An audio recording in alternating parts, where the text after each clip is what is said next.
నా పేరు జనగాం యాకయ్య. మాది గన్నారం గ్రామం వస్తుంది. గన్నారం గ్రామంలో స్కూల్ డెవలప్మెంట్ కోసమని సర్పంచ్ గెలిచిన తదుపరి వెంటనే వార్డు మెంబర్తోనే సంతకాలు తీసుకొని, అది కూడా వారి జెండా లేకుండా వాళ్ళు పైన సంతకాలు తీసుకోవడం జరిగింది. అది వెంటనే గ్రామంలో సాటింపు చేయకుండా, దడ చేయకుండా, గ్రామ సభ పెట్టకుండా, పబ్లిక్ డొమైన్లో చెప్పకుండా స్కూల్ డెవలప్మెంట్ కోసం అని వచ్చి ఇక్కడ వెంటనే హెచ్ఎం గారిని కూడా వాళ్ళు హెచ్ఎం స్కూల్ చైర్మన్ కూడా తీర్మానం చేయకుండా వెంబటే చెట్లను వీకడం జరిగింది. మేము వెంటనే స్పందించి వెంటనే రెండు రోజులకు స్కూల్కి వచ్చిన వెంటనే హెచ్ఎం గారిని అడిగినాము, మేడం మరి ఏ విధంగా మీరు ఈ చెట్లను తొలగించడం జరిగింది, మీకు మీరేమైనా తీర్మానం ఇచ్చారా, మీకు ఏమైనా గ్రామంలో ఏమని చెప్పారంటే, లేదండి గ్రామంలో వార్డు మెంబర్ సర్పంచ్ తీర్మానం చేసుకున్నాం వచ్చారంటే, పబ్లిక్ డొమైన్లో పెట్టలేదు మేడం, మీరు కూడా మరి దండర వేయలేదు, స్కూలు ఊరు మొత్తం ఉంటుంది మేడం, పేరెంట్స్ కూడా పార్టిసిపేట్ చేయాలి. చెట్ల పెంపకానికి దాదాపుగా ఈ చెట్లు గన్నారం స్కూలుకు మండల స్థాయిలో స్కూలుకు నెంబర్ 1 స్థాయిలో రావడానికి చెట్ల పెంపకం ద్వారానే వచ్చింది. గతంలో 70 సంవత్సరాల కానీ చెట్లు పెంచుకున్న చెట్లను కూడా ఈ ఈ శ్రీరామ్ రెడ్డి నేను దాత పనిచేస్తానని చెప్పి, ఆయన దాత కూడా కాదు, మొన్నటి ఎలక్షన్లలో బీఆర్ఎస్ పార్టీగా నేను మొన్న ప్రచారం కూడా చేయడం జరిగింది. ఆయన దాత అని చెప్పుకుని దాత పేరు చెప్పి ముసుగులో బీఆర్ఎస్ నాయకుడిగా మన స్పష్టత తెలిపింది. అదేవిధంగా ఈ చెట్లను కూడా తొలగించడం కారణం ఏంటని అడిగినప్పుడు, మేడం గారు హెచ్ఎం గారు అన్నారు కదా సార్, మేము ఆ చెట్లకు జీపీ నెంబర్ కూడా వేసినాం సార్, ఆ మొదలు ఇస్తా అని చెప్పింది. ఈ రోజుకు మేడం గారికి రాతపూర్వకంగా ఇచ్చి మేము దాదాపుగా ఒక 1 వీక్ అవుతుంది సార్. 1 వీక్ నుంచి మేడం గారు కరదేలేదు, కలప కూడా మాకు చూపెట్టలేదు. ఈ రోజు కూడా మార్నింగ్ దండోర వేసి వేలంపడబడుతున్నానని చెప్పడం జరిగింది. మీరు కూడా వెంటనే మీకు స్పందించి మీ ద్వారా మేము ఆ పబ్లిక్ కూడా తెలియాలని చెప్పడం జరుగుతుంది సార్. వాస్తవానికి ఏంటంటే చెట్లు లేకపోవడం వల్ల విలేజ్ లో స్కూళ్లకు ఇబ్బంది, పిల్లలకు కూడా ఆ నీడకు చదువుకోవడానికి కూడా ఇబ్బంది, ఎండాకాలంలో వేసవికాలంలో ఇబ్బంది జరుగుతుంది. కాబట్టి ఈ యొక్క 70 సంవత్సరాల చెట్లను తొలగించిన కారణం ఏమిటి? స్కూల్ డెవలప్మెంట్ అన్నాడు, మట్టి పోసిన అంతే తప్ప మట్టి కూడా పోయలేదు. ఇదే మట్టిని లెవెల్ చేసిండు, దాని తప్ప ఇక ఒక తట్ట మట్టి కూడా పోయలేదు. అదేవిధంగా చెట్లు కూడా తీసిన చెట్లను కూడా గ్రామస్తులు తెలియకుండానే రాయపర్తి మిల్లు బాబురావు అనే మిల్లులో తరలించి అక్కడ వేయడం జరిగింది. ఆ చెట్లను కూడా కట్టింగ్ చేసినది మాకు మీరు సమాచారం చేసుకుంటే మొత్తం చెట్టును కూడా కటింగ్ చేశారు. ఆ కటింగ్ చేసిన చెక్క కూడా ఇంతవరకు రాలేదు. ఆ విధంగా ఏమున్నా కూడా చట్టపరంగా తగిన చర్య తీసుకోవాలని మీ ద్వారా తెలియజేస్తా ఉన్నాం అన్న. మేము ఒక చిన్నప్పటి నుంచి, నాకు ఒక 50 సంవత్సరాలు ఉన్నాయి.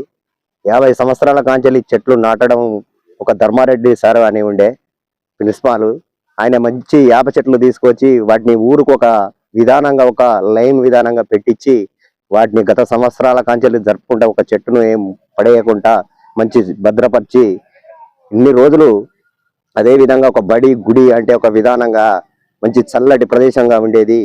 అట్లాంటి దాన్ని మొన్న ఎలక్షన్ తెల్లారి మర్నాడు ఒక కమిటీ అందరూ వార్డు మెంబర్లు అందరు కూర్చొని ఈ బడిని చెట్లు తొలగియాలన్నది నిర్ణయం తీసుకుంటే, చెట్లు మాత్రం తొలగించేది లేదు అని గత కొంతమంది వార్డు మెంబర్లు కూడా అన్నారట.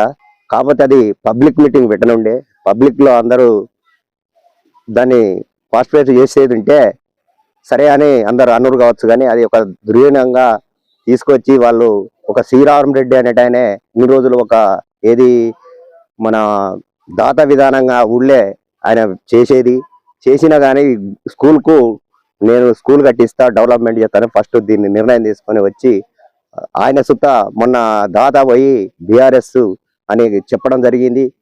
ఆయన మన పార్టీ పరంగా సుత మాట్లాడడం జరిగింది. నాదొక పార్టీ అని చెప్పిండు. అట్లాంటి ఆయనే వచ్చి ఇలా చేసింది ఏమి లేదు, పెట్టింది ఏమి లేదు, చెట్లను మాత్రం ఒక చల్లటి ప్రదేశాన్ని దాన్ని నాశనం చేసి చాలా బాధాకరంగా ఈ చెట్లను తొలగించడం జరిగింది. కాబట్టి మేము అవి చెట్లు ఏం చేసిండ్రు అని మేము వచ్చి చూసారకు మొత్తం చెట్లు లేకుండా అడ్డం పడేసిండ్రు. వాటిని సైజులు కోసి ట్రాక్టర్లో తరలిస్తుంటే మేము సుత చూసి హెచ్ఎం మేడాన్ని కానీ అడిగితే ఏమన్నదంటే, మేము అక్కడ ఒక భద్రపరిచినాం, మేమేం వాటిని అమ్ముకోలేదు అని అన్నారు. కాదు అది అమ్ముకున్నారని మేము అంటే, అమ్ముకోలేదండి మేము భద్రపరిచినాం అంటే, భద్రపరచడానికి మనకు స్కూల్ ఉన్నది కదా, ఇంత విశాలంగా ఉన్నది కదా, మనం ఇళ్ళనే పెట్టుకుంటే మనం ఎటుపోవు, ఇక్కడనే భద్రపరచాలి, బయటికి ఎందుకు ధరలు ఇచ్చిందని అడిగితే సరే అన్నది. అన్నాక మళ్ళీ మేము వెళ్ళి మళ్ళీ వచ్చి ఏం చేసినాం, ఒక రాతపూర్వకంగా ఆమెకు ఒక లెటర్ ఇచ్చినాం. ఇస్తే ఉన్నది కదా, అప్పుడు మేము తీసుకొచ్చి వాటిని మీకు ఒప్పచెప్తామని అన్నది. ఇవాటి వరకు సుత మాకైతే ఒప్పచెప్పలేదు. కాబట్టి మేము ఈ ముందుకు సరే, ఎందుకంటే దీన్ని ఒక కలెక్టర్ రూపంగా తీసుకెళ్దామని మిమ్మల్ని పిలిపించడం జరిగిందన్న. అది ఒక నాకు ధన్యవాదాలు. ఇదొక్కటి, ఈ బడి గుడి అన్నది ఒక మంచి సేవ చేయాలి, కానీ ఈ చెట్లు నరికేయడం బాధాకరంగా ఉంది. గత దశాబ్ద కాలంగా ఈ యొక్క స్కూల్ ఆవరణంలో చాలా, అంటే మా తాతలు మా తండ్రులు మేము పెట్టే చెట్లు కూడా ఈ ఆవరణంలో ఉన్నాయి.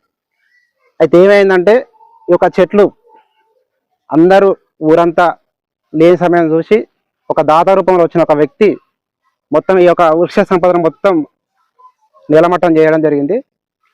ఈ నీలమట్టం చేసే క్రమంలో కనీసం గ్రామస్తులకు ఇన్ఫర్మేషన్ లేదు, గ్రామంలో ఉన్న పెద్దవాళ్ళకి ఇన్ఫర్మేషన్ లేదు. స్కూల్ యాజమాన్యం ఆ దాత అనే ముసుగులో వచ్చిన ఆ వ్యక్తి, అలాగే ఇప్పుడున్న అధికార బీఆర్ఎస్ పార్టీ, అంటే మొన్నటి ఎలక్షన్లో సర్పంచ్ గెలిచిన సర్పంచ్తో అందరు కలిసి వచ్చి ఈ యొక్క వృక్ష సంపదను నీలమట్టం చేయడం జరిగింది. ఈ యొక్క నీలమట్టం చేసిన క్రమంలో మాకు సాయంత్రం తెలిస్తే అందరం అఖిలపక్షంగా, అది కాంగ్రెసా బీఆర్ఎస్ అని కాకుండా గ్రామంలో పెద్దలందరం వచ్చి ఈ యొక్క హెడ్ మాస్టర్ గారిని అడగడం జరిగింది.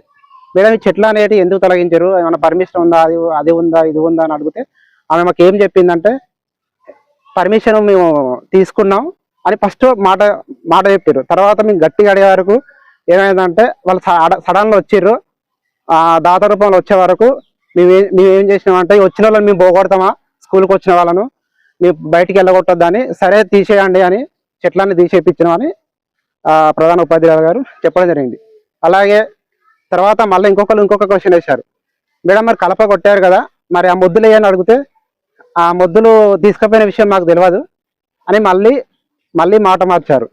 అయితే మళ్ళీ మేము ఏం చేసినామంటే రాతపూర్వకంగా ఒక లెటర్ ఇచ్చినాం, ఆ కర్ర ఎక్కడికి పోయిందో మళ్ళీ ఇదే స్కూల్కి రావాలని.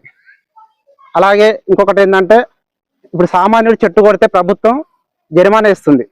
ఈ విధంగా నరికిరా అనేది ఈ యొక్క డిఓ గారు, కలెక్టర్ గారు కూడా ఈ యొక్క గ్రామానికి వచ్చి మరి ఈ యొక్క సమస్య పైన విచారణ చేసి అసలు వాళ్ళకు నిర్ణయం తీసుకున్నారా, లేకపోతే ఏమైనా రాతపూర్వకంగా ఎంఈఓ గారు లెటర్ ఇచ్చారా అనేది కూడా మాకు తెలవాలని ఈ యొక్క మీ ముఖంగా మేము తెలియజేస్తున్నాం.